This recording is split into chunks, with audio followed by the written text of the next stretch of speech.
fittings. Let me make sure I have enough fittings here. Because it'd be great if I can knock this out too. That'd be bitchin', because I could actually have all this in here. So when I put the battery back in for the final time, you know, I'm hoping it's the final time and it doesn't have to come out again. So I'll put that in.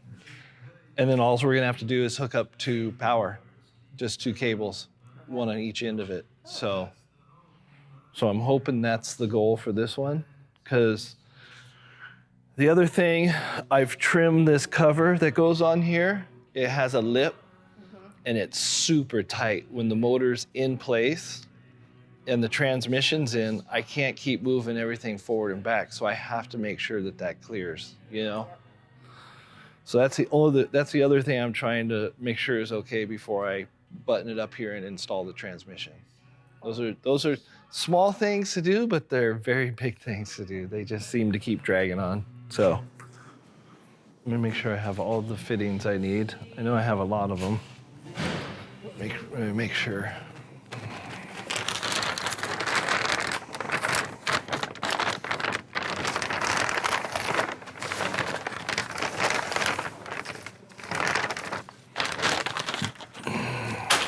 I started looking at all this stuff with all these fittings, so I thought, well,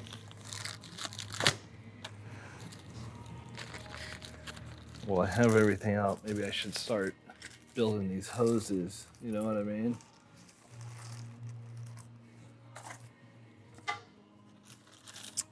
But then I was looking and going, fuck. Nobody got like a clamping system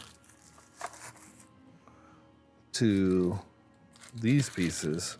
So these are to cool the batteries. And they clip on the little fitting. But then a hose goes on here, but there's no clamping method. Why?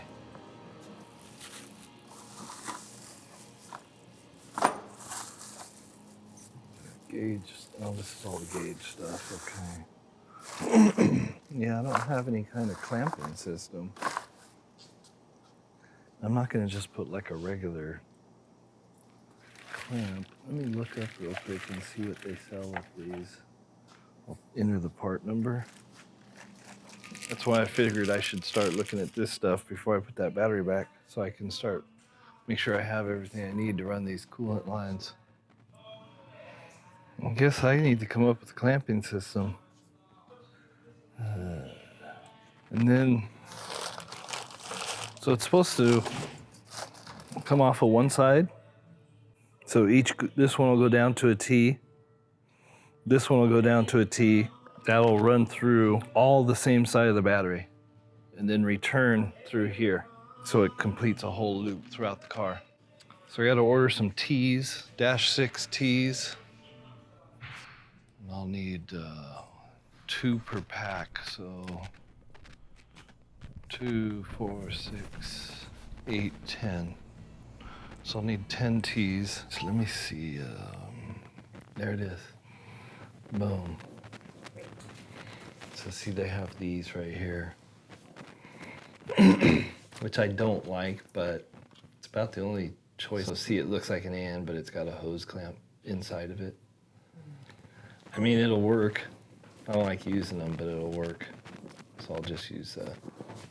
It's like 1/2 inch. 6 times 1, 2, 3, 4, 5.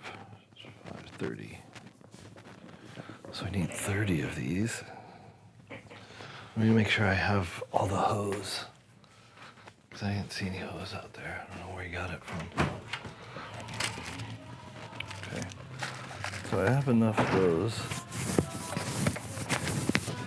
Plenty of those.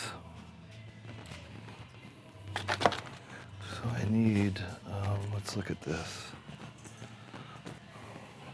Pushes on here like that, clips on there. So I'll go from here to a T, and then that'll go down to the T, and then that line will go to the end, and then the end one will go through the pump, in and out. You're supposed to keep them equally cooled. You're supposed to keep the glycol flowing equally.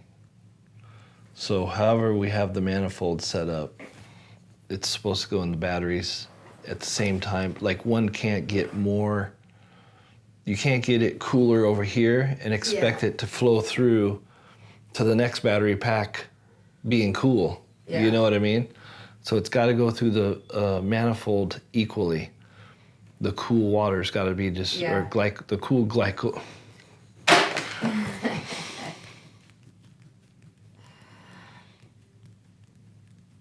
It's been a rough day. It's okay. We're almost done. I promise we're almost done. Shoot. It's got to be cooled equally. Yeah. So that's why I have to distribute the manifolds equally, because it can't come out, it can't go through a battery pack into the next one, because you're going to be picking up that hot glycol going into the next battery pack, and that's not good. Correct. So you want the manifolds distributing equally to each battery pack. You want them the same temperature. You don't want that to change. So that's the tricky part. Yeah, sounds like it. It's a tricky part while keeping it on the same loop. Yeah. But that's why you have the manifolds, because it should distribute it equally to each of the battery packs. Then all I'll need is, I don't know, he hasn't told me if this pump will work. This is for the batteries. He meaning the new person that's Trent, yeah. The new guy that's kind of helping me out. We haven't really talked about it. He's going to do some research on this one. All right. Says it's for an Audi. But this may be enough to cool the batteries. Again, you don't need much, pressure on this thing. Just got to flow. Just got to keep constant movement through it, keeping them cool.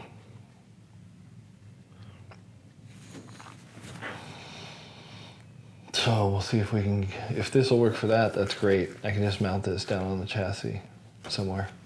It's compact, very little. Plug, wire it. Probably thermostatically controlled. So when you hit ignition, it just turns it on. Turns on the one for the chill plates in this one, so it's just constantly running.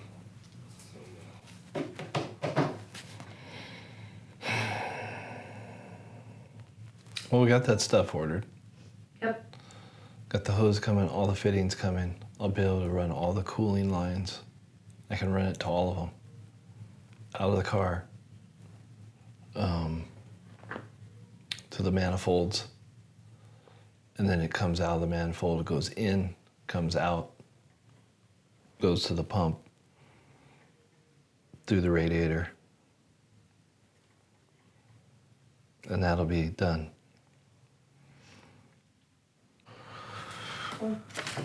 Okay, well, there we go. So I think I'm gonna go home and drink or something.